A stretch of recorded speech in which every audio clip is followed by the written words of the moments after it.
어제 오늘 새벽에 미국장이 또 1% 중반대, 나스닥은 2% 넘게 상승했습니다. 사실 이제 어제 백신 무력화가 이미 나왔으면 사실 주식시장이 아래로 내려가야 될 것 같은데 올라가요. 주식시장 참 어렵습니다. 그죠? 제롬 파월이 추가로 재정을 덮으려고 해서 추가 재정 안 하면 수령은 고통스러울 거라고 얘기를 했는데 또 불구하고 주식시장이 올라가는 거 보면 참 인간의 광기는 끝이 없습니다. 사실 개인적으로 생각하기에는 물론 뭐 제가 모든 걸 다 모르기 때문에 그 광기가 아닐 수도 있습니다. 오해하지 마시고요. 저는 그렇게 생각한다는 겁니다. 제가 최근 상하이 지수를 계속 쳐다보고 있는데 그건 왜 그런 거냐면 가장 빨리 경제를 재개한 게 중국이잖아요. 근데 생각보다 중국 시장 그렇게 강하게 반응을 안 하고 있거든요. 물론 뭐 이미 여러 가지 뉴스 보도에서 중국 경제가 생각보다 빨리 올라가지 않다라고 얘기를 하고 있는 보도들이 나오고 있긴 하지만 주식시장이 좀 더 미래를 반영하는데도 불구하고 이렇게 움직인다는 얘기는 그렇게 생각보다 재개한다고 해서 좋아지는 건 아니다 이런 생각이 들고 있거든요. 사실은. 오늘은 사실은 댓글 중에 뭐 어떤 경제 지표를 보면 향후를 뭐 정확히 측정할 수 있을까요? 뭐 새로운 게 있을까요? 뭐 이런 것들을 물어보신 분들이 있어요. 뭐 특별한 게 있는가? 사실 제가 경제 지표들을 굉장히 많이 보지만 이미 중요한 핵심적인 건 여러분들이 다 보셨어요. 근데 이제 중요한 거는 사실은 신념에 대한 문제입니다. 이해에 대한 문제라기보단 신념에 대한 문제인 것 같아요. 같은 차트를 보고 또 같은 현상을 보고 해석을 하더라도 그 해석이 실제로 내가 믿을 수 있겠느냐에 대한 강한 신념이 있는 거 없고의 차이인 것 같거든요. 일단은 이건 이제 고용자 수, 비농업 부문 고용자 수인데 잘 보시면 이제 패턴이 오르락내리락을 반복하잖아요. 최근은 사실은 굉장히 오랜 기간 동안 오른 것도 있지만 경기 정점 부분에서 실제로는 약간 둥근 형태를 보이게 됩니다. 근데 이제 최근은 아예 그걸 보이지 않고 계속 머리를 바짝 든 상태까지 올라갔다가 코로나 때문에 툭 꺾였어요. 2번. 그러니까 과거는 고용시장이 굉장히 좋았던 건 확실합니다. 트럼프 세계에서 좀 이상한 패턴 고용 지표들이 좀 있었는데 또 한 가지는 이제 이건데요. 여기를 잘 보시면 이거는 잡 오프닝이가 이제 구직이 아닌 구인, 죄송합니다. 구인 사람을 뽑는 거하고 그다음에 이제 이게 지속적으로 실업상을 청구하는 사람 숫자인데 통상적으로는 이렇게 구인자 수가 내려오면서 같이 올라가는 패턴을 보이거든요. 이렇게 정점을 치고 내려오면 얘도 올라가는데 여기는 특이하게 이번 같은 경우는 잘 보시면 정점을 치고 구인 수가 내려오고 있는데 얘는 안 올라가고 있어요. 그래서 이번에 이제 여기는 없지만 차트 중에 특이한 게 이제 통상적으로 이 구인 수가 고용 수하고 거의 비슷한 패턴에서 움직이는 게 통상 패턴인데 이번에는 이 구인 수가요.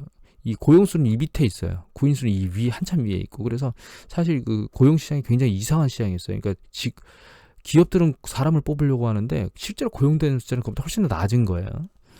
아무튼 구인하려고 하는 숫자가 2009년도 이후에 계속 감소하고 있었습니다. 2009년도 이후. 또 한 가지는 생산이거든요. 생산도 잘 보시면 최근 생산 추세가 어떻게 있는지 보세요. 급락한 거 하기 전에 보시면 생산이 안 늘어나고 있죠. 여기 보시면 생산이 멈추잖아요. 경기 정점 수축 국면으로 진입하기 전이거나 그 근방에서 멈추는데 지금 서서 옆을 기고 있거든요. 다음에 이건 물동량인데요.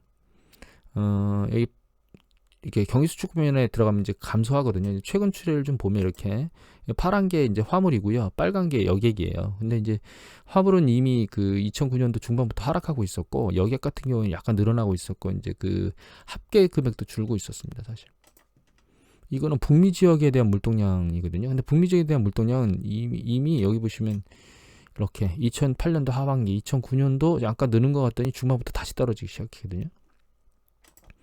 이거는 제조업의 선적이에요. 그러니까 미국 제조업들이 이제 해외에 뭔가 보낼 때 이제 선적하겠죠. 그것도 최근 추세를 보면 이렇게 늘어나질 못하고 계속 2009년도 들어서 감소하기 시작했습니다. 이거는 가동률인데요. 가동률 보시면 여기 보시면 떨어지기 시작했죠. 이렇게 그 전에 떨어지거나 경기 수축하면서 갑자기 떨어지는데 여기 보시면 이렇게 쭉 2009년도 들어서 계속 감소하고 있었거든요. 가동률도. 생산도, 물량도, 가동률도 계속 떨어지고 있었어요. 2019년도에 보면. 시차가 있지만 여기 보시면 재고죠.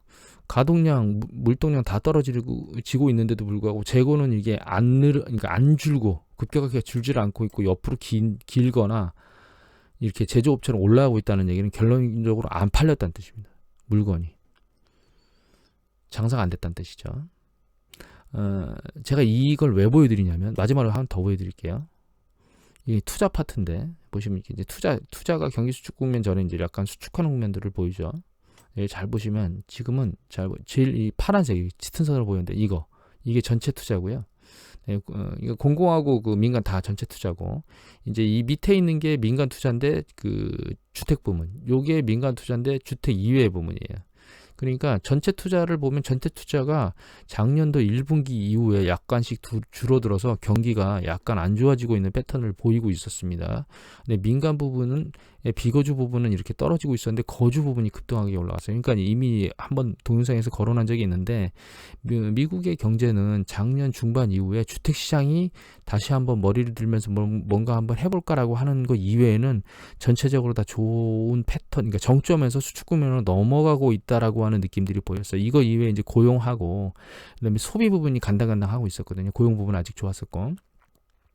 그러니까 핵심 뭐냐하면 여러분들은 코로나 바이러스가 급락한 것 때문에 사실은 아랫방향을 보고 계신데 저는 이미 작년에 미국 시장이 경기가 정점 부근을 넘어서면서 수축 국면으로 떨어지려고 하고 있구나, 몇 가지 지표만 이제 잘 버티고 있구나라고 하는 부분 때문에 투자를 했다는 거예요. 그러니까 여러분들의 아니신 분들이 있을 겁니다. 저와 똑같이 생각하시는 분도 있겠지만 제 생각에는 저는 약간 다른 관점에서 코로나 때문에 투자한 게 아니라는 거예요. 그러니까 아랫방향을 쳐다보는 게. 그게 좀 차이점이 있다고 저는 생각을 하고요. 최근 제가 이제 가끔 그 모기지 연체율이라든가 혹은 그 주택시장 동향을 말씀드리잖아요. 이게 코로나 바이러스 때문에 급락해서 이런 것 때문에 보여드리는 게 아니고 주택시장이 잘 뻗치고 있었는데 그나마 그 주택시장 뻗치는 게 어떻게 움직이고 있는가라고 하는 걸 보기 위해서 사실 보는 겁니다, 저는. 그래서 이게 이제 이게 잠정 판매거든요. 주택 잠정 판매. 제가 그 가계약 치는 거니까 완전히 판매되는 거에 선행 지수겠죠.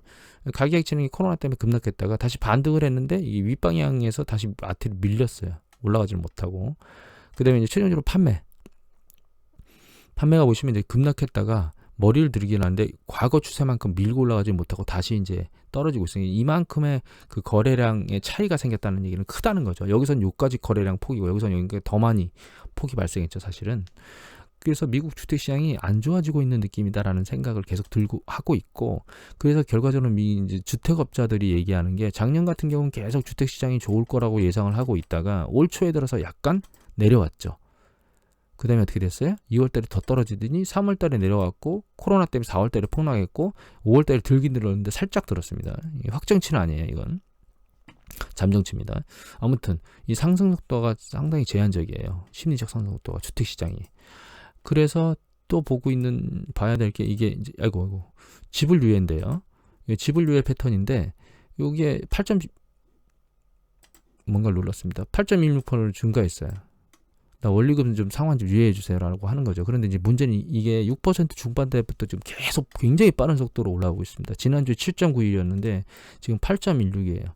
그러니까 이렇게 생각, 8.16 작잖아요. 이렇게 생각하시잖아요. 근데 이게 뭐냐면 그 모기지 대출을 해주고 있는 은행이 자기 모기지 대출 중에서 그 100개 중에 8개가 지금 이게 대출 원리금 상환하기가 약간 어려우니까 좀 밀어주세요. 이렇게 얘기한다는 거거든요. 상당히 높다는 뜻입니다, 사실은. 여러분. 또 한 가지는 이게 뭐냐면 악성 연체가 올해 1분기에 최초로 올랐어요. 그러니까 원래 작년 2분기까지는 떨어졌었거든요. 계속 아래로 밑으로. 4분기까지 계속 떨어졌었거든요. 근데 올해 2분기에 최초로 올랐거든요. 이게 최초로 올랐다는 얘기는 이 1분기라는 얘기는 아직 코로나가 급격하게 뭔가 3월 달까지니까 완전히 심화된 상태는 아니었는데도 불구하고 이거니까 2분기에는 굉장히 많이 이게 위축됐을 겁니다. 연체가. 그래서 이제 미국에서는 사실 그 6월 말까지인가요? 그 압류를 못하도록 법안을 통과되는지 모르겠는데 압류를 못하도록 하고 있는 걸로 알고 있거든요, 사실은. 페니메어 프레디맥 같은 경우는 이미 그렇게 지침을 내렸고 일반 은행들이 하는 건 법률을 통과해서 이렇게 만든다고 했는데 법률 통과됐는지는 제가 아직 점검을 못했습니다. 아무튼 그리고 그래서 주택 시장이 그렇게 좋아지지는 않고 있는 패턴을 보이고 있다는 거예요. 또 한 가지 이제 그 가계 조사를 했거든요. 설문조사를 했는데 여기 보시면 현재 소득이 줄었냐, 상실이 발생했느냐? 네, 한 절반 이상이 발생했고요. 그다음에 향후에도 소득 상실이 예상되느냐? 네, 10명 중에 4명이. 그러니까 이런 상황에 있기 때문에 그러니까 가계의 심리 상태는 굉장히 빠른 속도로 수축돼 있고 이것이 단기간에 회복될 수 있을까라고 하는 거에 계속 물음표를 제가 찍고 있는 거거든요. 옛날보다 훨씬 더 심한 거예요. 사실 예전에는 경기 수축 국면 초반에 누가 강제로 막 대규모로 실업이 양산되거나 쓰지 말라고 한다거나 이런 패턴이 없었는데 또 경기가 계속 수축했거든요. 근데 지금은 코로나가 강제적으로 그런 상황을 굉장히 심각하게 던져놨어요, 사람들한테. 근데 이게 손바닥도 확 바뀐다? 그렇지 않을 거라고 생각하기 때문에 제롬 파월이 추가적으로 재정 부양 안 하면 뭐 수년간 이렇게 헤맬 수 있어 이렇게 얘기하지 않을까요? 이런 심리 상태 그대로 나타나는 게 이건데 그 calculated risk에 보면은 여기 보면 이제 6가지의 중요한 그러니까 빈번한 인디케이터 지표들이 나오는데 여기 보시면 이거는 이미 보여드렸지만 여객의 움직임이죠.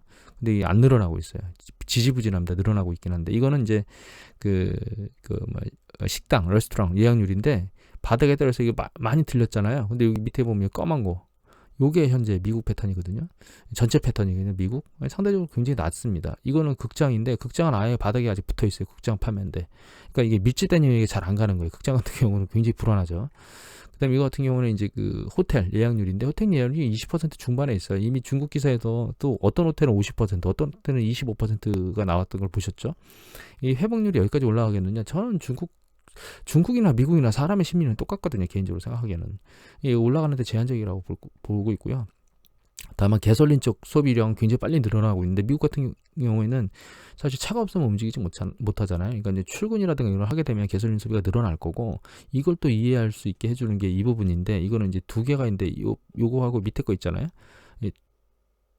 이 두 가지 패턴이 이거는 자동차 하면서 그 핸드폰 쓰는 거. 요거는 걸어다니면서 핸드폰 쓰는 거. 이거는 예를 들면 이제 지하철이나 버스. 근데 이게 안 늘어나고 있어요. 그러니까 이제 사람이 몰리는 곳에 안 간다는 뜻입니다. 이게 지금 현재 패턴이. 상황이 이런데 주식시장 올라가요. 떨어지질 않아요. 결과적으로 나중에 어떻게 될까요? 예전에 그 가치 밸류에 대해서 물어보셔서 시야가 굉장히 넓다고 이제 말씀 한번 드린 적이 있는데 지금 가치 밸류는 사실 떨어졌다 반등하면서 다시 과거의 IT 버블 수준까지 다시 밀려온 상태입니다. 사실 주식시장은 사실 이런 형태로 움직이거든요. 어떻게 움직이냐면 기업이 경격적 국면에 계속 이익이 늘어나지를 못해요. 또 횡보합니다. 횡보하다가 그 시기에도 주식시장 올라요. 그러니까 고평가 논란이 일어나면서 어느 시점에 이제 주식이 붕괴하죠. 어떤 이유로 인해서. 그런데 이제 이 붕괴하는 과정 중에 일어나는 게 뭐냐면 기업의 비용이 최소화돼요. 사람들을 날려버리고 쓸쓸을 굉장히 줄여가지고 가장 최소화되거든요. 그래서 경기 수축 국면이든 이 중반이든 지나서든 간에 약간만 매출이 올라도 반전해도 결과적으로 이익이 급등합니다.